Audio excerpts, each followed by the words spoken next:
यह कह रहे हैं कि नव महु एकहु जिनके होई, नारी पुरुष सचराचर कोई। इन 9 में से एक भक्ति भी किसी के अंदर आ गई तो उस प्राणी का उद्धार हो जाएगा। कौन सी भक्ति जरूरी है जीवन में? प्रथम भगति संतन कर संगा। पहली भक्ति है संतों का संग करना। व्यर्थ की बकवास करने से अच्छा है, व्यर्थ का प्रपंच करने से अच्छा है जब भी बोला जाए तो भगवान के बारे में बोला जाए। हम आपके बारे में बोलेंगे तो क्या फायदा होगा? हमारे पड़ोसी अच्छे हैं और पड़ोसी बहुत बुरे हैं, हमें क्या करना? पड़ोसी अच्छे हैं इससे भी हमें क्या करना, और हमारे पड़ोसी बुरे हैं इससे भी हमें क्या करना? जबकि आज लोग ज्यादा समय अपना रिश्तेदारों की बुराई में या पड़ोसी पड़ोसन की बुराई में ज्यादा समय गुजारते हैं। जबकि यहाँ लिखा है कि पहली भक्ति है सत्संग करना, भगवान की कथा सुनना, संतों की संगति करना पहली भक्ति है। आप कुछ ना कीजिए, केवल भगवान की कथाओं का श्रवण पान कीजिए, केवल श्रवण पान कीजिए, केवल श्रवण। इतने भर से हम सभी प्राणियों का कल्याण हो जाएगा। पहली भक्ति है कथा सुनना। माता शबरी नित्य कथा सुना करती थी। आप भी आदत बनाओ कि आपको रोज कथा सुनना है। इसीलिए हम साधना टीवी पर आपके लिए रोज कथा का सुंदर सा कार्यक्रम लेकर के आते हैं। टीवी पर ना सुन पाए तो आप अपने मोबाइल पर यूट्यूब पर अनिरुद्धाचार्य जी डालें और यूट्यूब के माध्यम से सुन लिया करें, बच्चों को सुनवाया करें। जो बात आपको अच्छी लगा करे वो रिपीट बच्चों को जरूर सुनवाया करें। बच्चों की बुद्धि इसी से ठीक होती है, सत्संग के बिना गति नहीं है। पहली भक्ति है सत्संग करना। दूसरी भक्ति क्या है? दूसरी भक्ति है दूसर रति मम कथा प्रसंगा। भगवान की कथाओं को प्रेम से सुनना और सुनकर उन कथाओं के प्रति प्रेम रखना। भगवान की कथाएं सुन लेना अलग विषय है, पर प्रेम से सुनना, श्रद्धा से सुनना, केवल कानों से नहीं सुनना, आंखों से भी सुनना। आंखों से सुनना क्या है? बोले जैसी जैसी कथा हम कह रहे हैं कि राम जी शबरी के घर आए तो आपके अंदर शबरी का चित्र बनता जाए, और हम कह रहे हैं राम जी ने शबरी को बेर खिलाया, तो वो चित्र जो जो हम कहते जाएं वह चित्र आप वह कल्पना अपने भीतर करते जाएं। यही है सुनना। तो दूसर रति मम कथा प्रसंगा। कथाओं को प्रेम से सुनना, भाव से सुनना और उसे हृदय में समाहित करना, ये दूसरी भक्ति है। तो तीसरी भक्ति गुरुपद पंकज सेवा, तीसरी भक्ति अमान। तीसरी भक्ति क्या है? गुरुजनों की सेवा। हमेशा अपने गुरुजनों की सेवा करते रहना चाहिए। माँ की सेवा, पिता की सेवा, अतिथि की सेवा, चरणों की सेवा जरूर करना चाहिए। सबके चरण दबाना चाहिए। जो आपसे बड़े हैं, पूज्य हैं, उन सभी के चरणों की सेवा करनी चाहिए। सेवा करने वाला, कहते हैं ना, जो सेवा करेगा मेवा खाएगा। अब सेवा नहीं करे तो मेवा कहां से खाए? इसीलिए बच्चों को चाहिए कि वो अपने से बड़े लोगों का, माता पिता का, गुरुजनों, अतिथियों का खूब चरण सेवा किया करें, चरण वंदना किया करें। माता लक्ष्मी नित्य अपने नारायण के चरण दबाया करती हैं। ये चरण सेवा करना तीसरी भक्ति है। इसीलिए ये दास अनिरुद्ध अपनी माओं की, जो वृद्ध माताएं गौरी गोपाल वृद्धाश्रम में रहती हैं ना, हम उन सभी माताओं के चरण जरूर दबाते हैं। माताएं तो कई बार मना करती हैं, बेटा मत दबाओ पाओ, बेटा मत दबाओ पाओ। हम कहते हैं माँ आपको पता नहीं है, हमें पता है, इन चरणों में ही नारायण का वास है। यदि हम चरणों से जुड़ गए तो भगवान से जुड़ना यही है। यदि आप चरणों से नहीं जुड़े तो भगवान से कभी नहीं जुड़ पाओगे। इसीलिए चरण सेवा करने से भगवान की सेवा मानी जाती है। आप किसी के भी पांव दबाइए, आप ये सोचकर मत पांव दबाइए कि मैं फलाने व्यक्ति के पांव दबा रहा हूं। आप ये सोचकर पांव दबाया करिए कि मैं नारायण के पांव दबा रहा हूं। तो पांव दबाएंगे यहाँ पर फल मिलेगा भगवान नारायण के चरण दबाने का। मैं माँव के पांव नहीं दबाता, माँव के रूप में जो नारायण है, माँव के रूप में जो भगवान है, सर्वम खलविदम ब्रह्मा, मैं तो उस नारायण के पांव दबाता हूं। उदाहरण से समझिए एक बात को। हमने, आपका अपना कोई अमेरिका में है और उसे 10,000 रुपए की जरूरत है, तो आप क्या करेंगे? आप अपने पास की बैंक में जाएंगे और 10,000 रुपए उसके खाते में यहां डाल देंगे, तो अमेरिका में वो पैसे तुरंत पहुंच जाएंगे कि नहीं? वो वहां से तुरंत निकाल लेगा। हमने पैसे यहां डाले और पैसे वहां पहुंच गए। उसी तरह तो मैंने माँ के पांव यहां दबाए तो वहां भगवान के पांव दब गए, वो अपने आप वहां पहुंच गया। ये सेवा तुम माँ की नहीं कर रहे हो, माँ के रूप में जो ईश्वर है। इसीलिए तो कहते हैं माँ भगवान हुआ करती है। तो जो तुम माँ के चरण दबा रहे हो, पिता के चरण दबा रहे हो, गुरु जी के चरण दबा रहे हो, ये आप अपनी माँ के, पिता के, गुरुजनों के चरण नहीं, ये साक्षात भगवान के चरण हैं। ये माँ के, पिता के और गुरु के चरण नहीं, ये हमारे गुरुदेव भगवान हैं जो आप टीवी पर देख रहे हैं। इनके चरणों की सेवा करने से हम ये समझते हैं कि हम नारायण के चरणों की सेवा ही कर रहे हैं। श्रीमन्नारायण चरणौ शरणं प्रपद्ये, श्रीमते नारायणाय नमः। श्रीमन्नारायण चरणौ शरणं प्रपद्ये, श्रीमते नारायणाय नमः। इसीलिए कहा करता हूँ, बड़ी श्रद्धा से हमें पांव दबाना चाहिए। मैं कभी भेद नहीं रखता कि ये ऊंचा है ये नीचा है।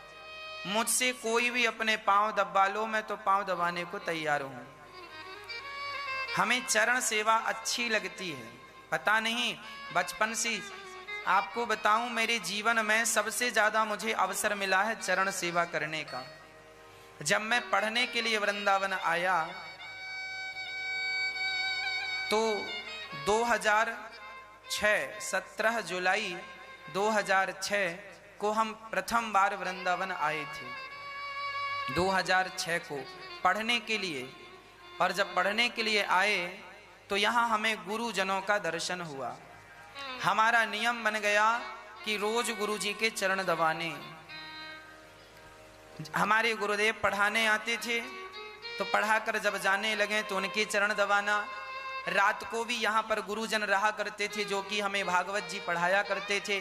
तो नियम था, रात को सोने के पहले नियम था, 12 महीने 365 दिन का नियम था, भोजन रात्रि का करने के बाद गुरु जी के पांव दबाना ही दबाना है। यहाँ से वहाँ जमाना हो जाए। पर ये दास अनिरुद्ध आज भी हमारे संघ के जो विद्यार्थी हैं, हमारे मित्र सहपाठी हैं, आज भी वो इस बात के गवाह हैं कि ये दास अनिरुद्ध तब तक नहीं सोता था जब तक गुरु जी के चरणों की सेवा ना कर लूं।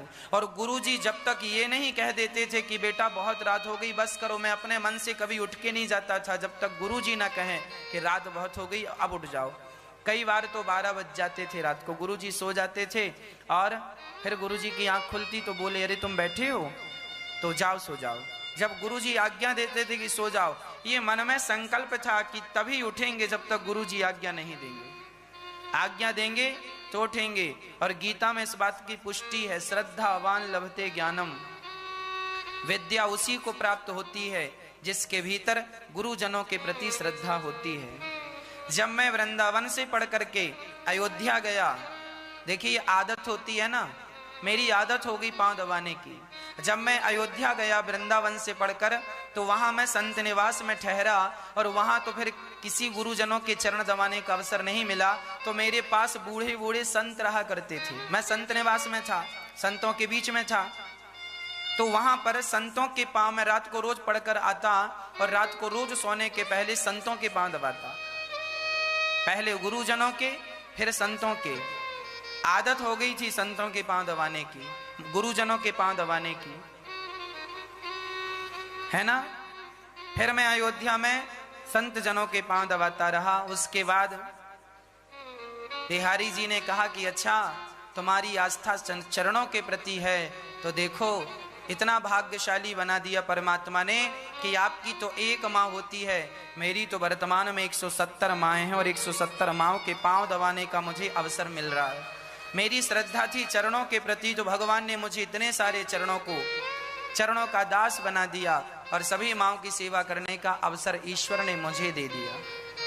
इसी को कहते हैं कि जब आपकी श्रद्धा होती है तो श्रद्धा के अनुरूप परमात्मा उसका फल देते हैं। इसीलिए पांव दबाने में कभी हिचकी नहीं लेनी चाहिए, हिचकिचाना नहीं चाहिए। कोई भी हो आपके सामने, जरूरतमंद हो, पांव दबाइए। आप ये ना सोचिए कि इसकी जात क्या है, इसका अपना जीवन क्या है, ना, मेरे लिए तो वो भगवान तुल्य है। बस जाकी रही भावना जैसी, प्रभु मूरत देखी तन तैसी। तो यहाँ रामचरितमानस में लिखा है कि गुरु पद पंकज सेवा तीसरी भगति अमान। तीसरी भक्ति है गुरु जी की सेवा, माता पिता की सेवा, संतों की सेवा, यही तीसरी भक्ति है। इसीलिए कहा करता हूं, जब मैं संत निवास में रहकर मैंने संतों के पांव दबाए तो मेरे मन में एक विचार आया कि मैं संतों के बीच में रह के मैं संतों का ऋणी हो गया। सच बताऊं, आप इत्र की दुकान में रहेंगे ना तो आपका शरीर अपने आप खुशबूदार हो जाएगा। आप गुलाब के बगीचे में रहेंगे तो अपने आप आपके शरीर से गुलाब की खुशबू आएगी, हाँ या ना? उसी प्रकार मैं संतों के बीच में रहता मैं संतों का ऋणी हो गया। संतों के बीच में बैठ के खाना, संतों के साथ ही सोना, बाजू में आसन थी, उनका गद्दा वहां मेरा बाजू में, तो उनके संग उठना, उनके संग सोना, उनके संग खाना, मैं संतों का ऋणी हो गया। और अब सोचता हूं कि संतों की वो सानिध्यता जो मैंने पाई, मैं ऋणी हो गया, अब वो ऋण कैसे उतारूं। इसीलिए सोच रहा हूं कि संत निवास बनवा करके फिर से संतों को एक स्थान पर लाकर संतों की सेवा करके वो ऋण उतारा जाए। संतों के आशीर्वाद, संतों की कृपा, वो संत दिन रात राम राम जपने वाले संत थे। सुबह से शाम तक सीताराम सीताराम जपने वाले संत, बिल्कुल सरल सहज। आप लोग कहते हैं ना कि आजकल संत नहीं है, सच्ची कहता हूं, आप लोगों ने असली संत देखे ही नहीं। आप लोग तो चमकती हुई दुनिया देखते हैं, तो आपको रियल चीजें नजर नहीं आती। असली संत मार्केट में नजर ही नहीं आएंगे। अब ये बताओ, असली संतों को मार्केट में आने की जरूरत ही क्या है? वो तो एकांत में रहते हैं, किसी के पास जाते ही नहीं। फुटपाथ पर बैठे हैं, यमुना के तट पर बैठे हैं, सरयू के किनारे बैठे हैं और भजन कर रहे हैं, मधुकरिया जिंदगी जीवन यापन कर रहे हैं। मिल गया तो खा लिया, नहीं हरि का गुण गा रहे हैं। ऐसे संतों के बीच में इस दास को रहने का अवसर मिला। मेरा जीवन तो धन्य धन्य हो गया जब मैंने ऐसे संतों की सन्निकटता पाई और ऐसे गुरुदेव भगवान के चरणों को प्राप्त किया और आशीर्वाद प्राप्त किया। मेरा जीवन सफल हो गया। प्रिय भक्तों, आप भी, इसीलिए हम कहा करते हैं कि आप भी इन संतों की सन्निकटता को पाएं और हम आपको संतों का दर्शन कराएं। इसीलिए एक संत निवास बनवाने की जरूरत है। इसीलिए आप भी, बहुत सारे लोग संत निवास के लिए 1 गज 2 गज भूमि का आप लोग सहयोग भी कर रहे हैं। तो तीसरी भक्ति है संतों की सेवा, गुरु पद पंकज सेवा, तीसरी भगति अमान, चौथी भगति गुण गण, करहि कपट तज गान।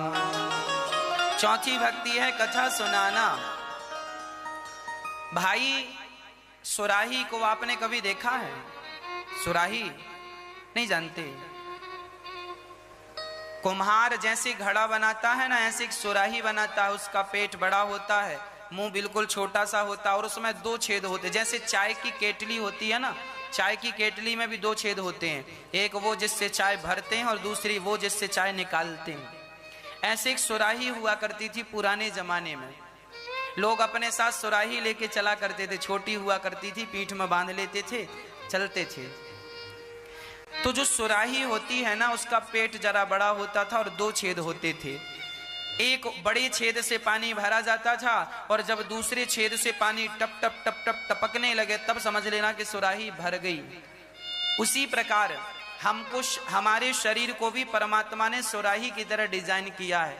देखो जरा, हमारे कान ऊपर हैं और हमारा मुंह नीचे है। चेक करके देख लो, हमारे कान ऊपर की तरफ ऊपर हैं और हमारे कान से नीचे मुंह है कि ऊपर है? बोलो, नीचे।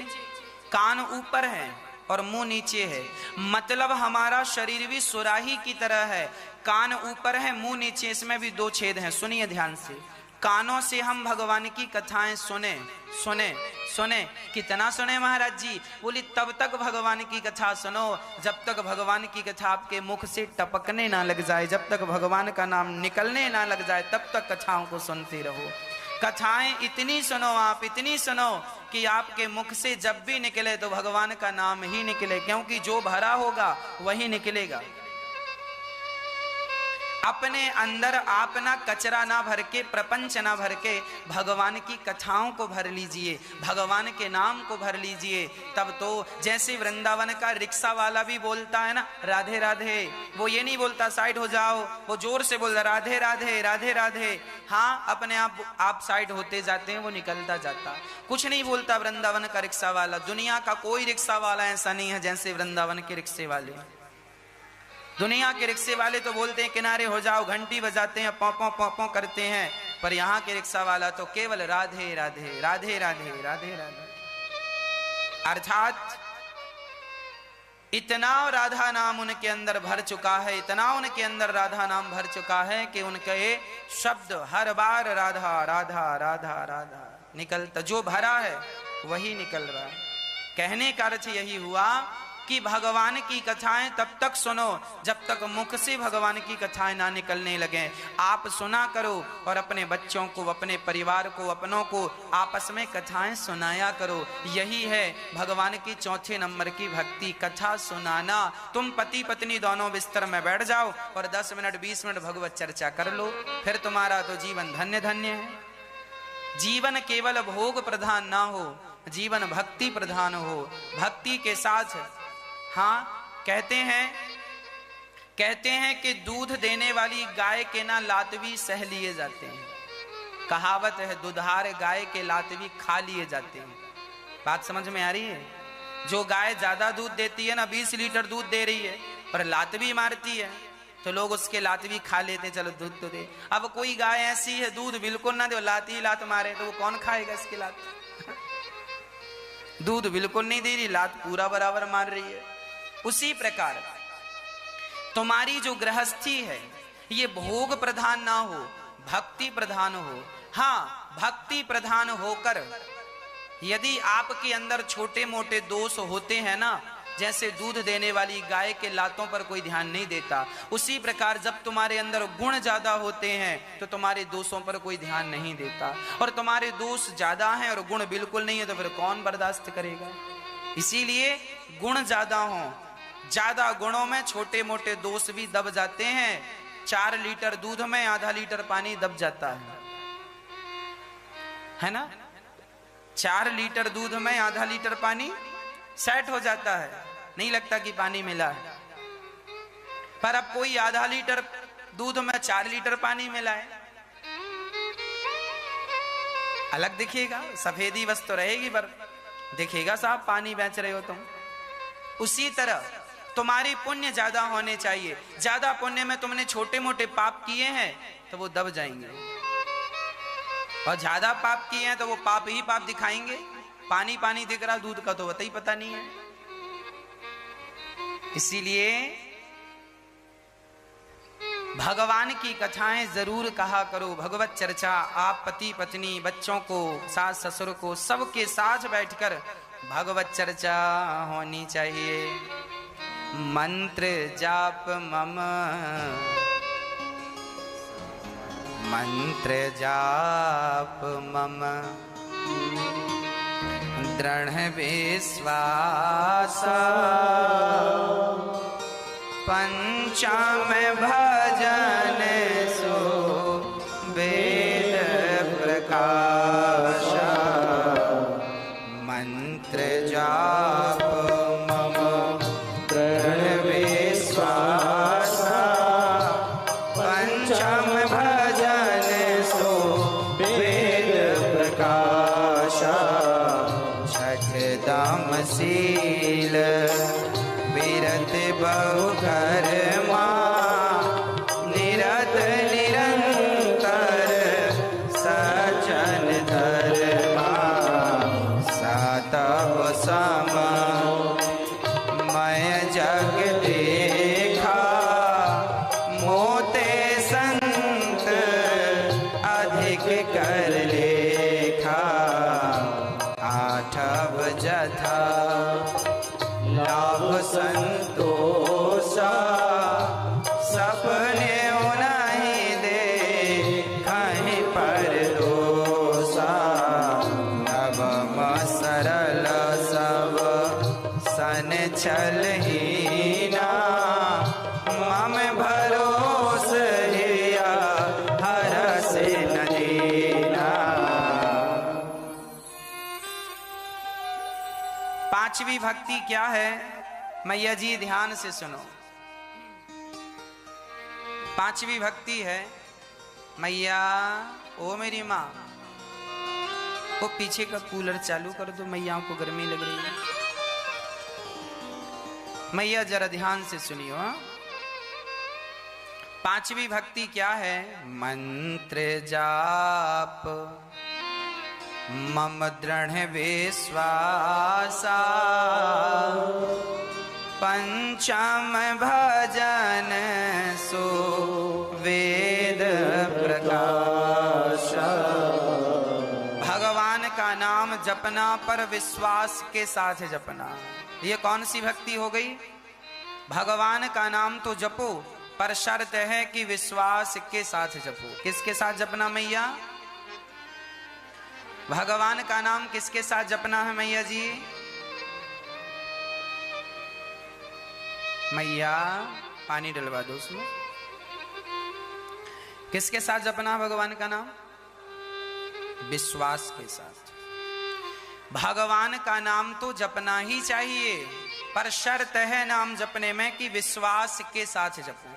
अच्छा, आप लोगों को भगवान पर विश्वास है कि नहीं? हाँ या ना? है। अच्छा, आपको पूरा विश्वास है भगवान? अच्छा ये बताओ, आप में से चिंता और टेंशन किस किस को है? कोई टेंशन हो, कोई चिंता हो तो हमें तुरंत बताओ। आप में से किस किस को टेंशन है और चिंता है? हाथ उठाओ। यदि है तो आज ही आपकी चिंता और टेंशन दूर ना कर दिए सो आप कहना। किसको है बस ये बता दो। आपको टेंशन है, चिंता है, आपको है मैया जी? अच्छा, अब हाथ नीचे कर लो। आप कह रहे हैं महाराज जी हमें पूरा विश्वास है भगवान पर, और दूसरी तरफ आप ये भी कह रहे हैं महाराज जी हमें चिंता है, टेंशन है। अब मुझे ये बताओ, जरा एक काम करो, अपना मुंह फुलाओ, ऐसे फुलाओ, अब ठहाका लगाओ, हा हा हा हा हा ऐसे। पहले मुंह फुलाओ और फिर ठहाका लगाओ। ये दोनों काम क्या एक साथ एक समय में कर सकते हैं कि मुंह भी फूल जाए और ठहाका भी लग जाए? क्या पॉसिबल है? नहीं। जैसे मुंह फुलाना और ठहाका लगाना ये दोनों काम एक समय में नहीं हो सकता, उसी तरह आप कह रहे हैं कि हम टेंशन भी करते हैं, टेंशन भी है, चिंता भी है और भगवान पर विश्वास है, ये दोनों काम भी एक साथ नहीं हो सकते। यदि आपको विश्वास है भगवान पर तो चिंता किस बात की है? और यदि चिंता है आपको तो फिर विश्वास कैसा है आपका? फिर विश्वास कच्चा है आपका कि टेंशन है? अरे जब विश्वास है तो चिंता काहे की? इसीलिए विश्वास रखना। मंत्र जाप मम दृढ़ विश्वासा पंचम भजन सुवेद प्रकाशा। भगवान के नाम पर विश्वास रखो पर एक रत्ती चिंता ना करो। आप लोग बड़े चिंतित रहा करते हैं, बड़ी टेंशन रहती है, महाराज जी बेटी बड़ी हो गई, विवाह करना है, कोई लड़का नहीं मिल रहा है, बड़ी चिंता है, नींद नहीं आ रही है, चप्पल घिस गई लड़की के लिए, लड़का ढूंढते ढूंढते कोई सफलता नहीं मिल रही है। अरे भाई इतनी टेंशन लेने की जरूरत नहीं है। जब समय आएगा अपने आप सब मुहूर्त तैयार हो जाएगा, सब हो जाएगा। इतनी प्रयास करना अच्छा है, कर्म करना तो अच्छा है पर चिंता करना अच्छा नहीं है। काम करो निश्चिंत होकर। लड़का ढूंढ रहे हो ना, लड़की के लिए ढूंढो, इसमें चिंता करने की क्या जरूरत है, मिलना है मिलेगा समय के पहले और भाग्य से ज्यादा। आज तक किसी को कुछ मिला हो तो बता दो, समय के पहले क्या हुआ? क्या समय के पहले बच्चा पैदा होता है?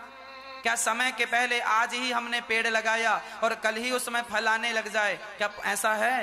अरे भाई, समय आएगा तो वो फल भी आएगा, फूल भी आएगा, सब होगा। समय के पहले तो कुछ नहीं होगा। आज ही हमने आम का पेड़ लगाया तो कल ही आम का फल तोड़ने चले जाएं, तो ये तो संभव नहीं है।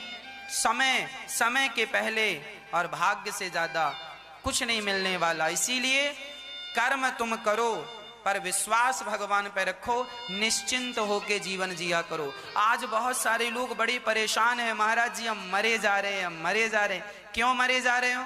टेंशन पाल रखी है। महाराज जी काम बनेगा कि नहीं, घर बनेगा कि नहीं, बिजनेस सफल होगा कि नहीं। कर्म कर, गीता में लिखा है कर्म कर, चिंता ना कर, टेंशन ना पाल। सर्वधर्मान परित्यज्य मामेकम शरणम ब्रज अहम त्वा सर्व पापेभ्यो मोक्षयिष्यामि मा शुचः। तू मेरी शरण में आ, फिर देख मैं तेरे साथ क्या करता हूं, तुझे कहां से कहां पहुंचा देता हूं। फर्शों से अर्शों में ना बिठा दूं तो कह देना। इसीलिए कर्म करना हमारा कर्तव्य है, पर चिंता करना हमारा काम। अच्छा एक बात बताओ, देखो आपकी गोद में छोटा सा बच्चा सो रहा है कि नहीं? छोटा सा बच्चा निश्चिंत होकर मां की गोद में सो जाता है ना? कितना भी खतरा हो, कितना भी हम सभी के लिए बिल्कुल कठिन समय हो, घर में खाने को रोटी ना हो, माँ बाप रो रहे हो कि रोटियां नहीं है, पर बच्चे तो अपना खा पी के सो जाते हैं। उन्हें कोई चिंता है कि घर में रोटी नहीं है? उन्हें कोई चिंता है कि तुम्हारे घर में कोई मुसीबत है? अरे भाई कोई चिंता नहीं, बच्चे निश्चिंत होते हैं। क्यों? उन बच्चों को मां पर पूर्ण विश्वास होता है। सामने बहुत बड़ा गड्ढा था पर बच्चा दौड़ता दौड़ता जा रहा था। किसी ने कहा क्यों रे तुझे डर नहीं लगता, सामने गड्ढा है? उस बच्चे ने कहा गड्ढा तो है पर पीछे मेरी माँ भी तो है, मुझे गड्ढे से ज्यादा माँ पर विश्वास है कि वो मुझे गिरने नहीं देगी, गिरने लगूंगा तो हाथ पकड़ लेगी। जैसे वो बच्चा अपनी माँ पर पूर्ण विश्वास करके दौड़ता है, उसी तरह जब तुम्हें भगवान पर अटूट विश्वास हो जाएगा, उसी दिन तुम्हारा जीवन संवर जाएगा। अभी तुम चिंता इसीलिए करते हो, परेशान इसीलिए हो कि भगवान पर 100% वाला विश्वास नहीं है। विश्वास है तुम्हारा पर केवल 40% विश्वास है। द्रौपदी का विश्वास नहीं था तो भगवान नहीं आए। द्रौपदी की साड़ी खिंची तो बुलाया पति को, अर्जुन आओ रक्षा करो, भीम आओ रक्षा करो। अभी द्रौपदी को विश्वास नहीं था कि भगवान को बुलाएंगे और आ जाएंगे। अभी तो पतियों पर विश्वास था, अभी तो अपनों पर विश्वास था। भगवान बोले चल ट्राई कर ले, मैं खड़ा हूं, देखता हूं कौन आता है। कोई नहीं आया। पितामह को बुलाया, गुरु द्रोणाचार्य को बुलाया, कोई नहीं। अपनी साड़ी खुद पकड़ के खड़ी हो गई, मैं भी तो छत्राणी हूं, मैं भी तो बलवान हूं। पर जब खुद का भी जोर ना चला तब दोनों हाथ उठाए और भगवान पर विश्वास किया, प्रभु अब नहीं आए तो लाज लुट जाएगी। और जब विश्वास से द्रौपदी ने पुकारा तो क्या भगवान ने द्रौपदी के विश्वास को टूटने दिया? नहीं। यदि द्रौपदी के विश्वास को नहीं टूटने दिया, प्रहलाद के पिता ने कहा चल बोल तेरा भगवान कहाँ है। प्रहलाद जी से भगवान ने कहा, हिरण्यकश्यपु ने कहा बोल तेरा भगवान कहाँ है। प्रहलाद जी ने कहा कहाँ नहीं है, न केवलम में भवतश्च राजन सवै बलम बलिनाम चापरेशम, कहाँ नहीं है। जिनके बल से आप बोल रहे हैं वो बल भी तो भगवान का है, बताइए कहाँ नहीं है। क्या इस खंबे पर भगवान है? ऐसा हिरण्यकश्यपु ने पूछा। प्रहलाद ने झट से कह दिया हाँ इस खंबे पर भी भगवान है। प्रहलाद को इतना सा भी संदेह नहीं था। प्रहलाद जी जानते थे जो कण कण में है वो इस खंबे पर है। और जब खंबा तोड़कर ट्राई किया हिरण्यकश्यपु ने, तो भगवान ने प्रहलाद के वचन की रक्षा की कि नहीं? क्या प्रहलाद जी के वचन को भगवान ने टूटने दिया? यदि भगवान प्रहलाद के वचन को नहीं टूटने देते, यदि भगवान प्रहलाद के विश्वास को नहीं टूटने देते, द्रौपदी के विश्वास को नहीं टूटने देते, नरसिंह मेहता के विश्वास को नहीं टूटने देते, समय से मायरा भरने आ गए कि नहीं? नरसिंह मेहता के यहाँ